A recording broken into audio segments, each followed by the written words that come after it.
Jangan beli silver sebab untung 100% tahun lepas.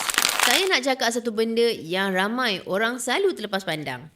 Jangan beli silver semata-mata sebab orang kata tahun lepas silver naik 100%. Sebab selalunya bila kita beli ikut trend, kita akan beli masa harga dah naik tinggi. Kita rasa takut tertinggal. Lepas tu, bila harga mula turun, kita jadi orang paling stres dan paling mudah rasa rugi. Silver ni memang boleh buat untung besar. Tapi silver ni juga boleh buat kita rugi besar jika jual dalam jangka pendek. Sebab silver ni jenis yang bila naik, dia akan naik tinggi. Tapi bila turun, dia boleh turun jatuh laju. Jadi, jangan FOMO. Jangan ikut cakap orang semata-mata. Cari ilmu dulu. Kalau nak main silver, kena faham satu benda penting. Gold versus silver ratio.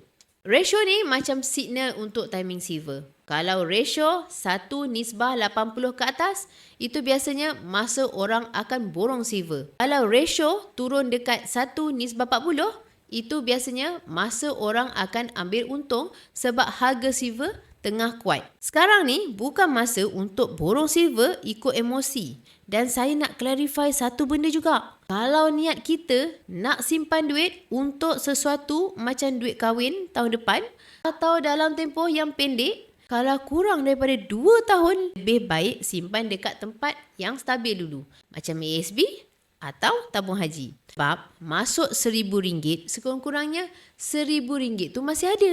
Tak ada risiko turun harga. Cuma mungkin dapat ekstra bila ada dividen. Tapi kalau duit tu memang untuk simpanan 2 tahun dan ke atas, barulah emas lebih sesuai. Dan kalau nak maksimumkan keuntungan untuk simpanan, saya memang sarankan belajar simpan emas dulu. Sebab emas ni lebih stabil, lebih konsisten untuk jangka panjang. Silver ni, game dia lebih kepada pelaburan. Emas ni pula, game dia untuk simpanan yang lebih tenang. Jangan beli sebab trend, beli sebab ilmu. Follow saya rapat-rapat untuk lebih tips dan info simpanan emas. Emas dan perak, pasport kekayaan kita semua.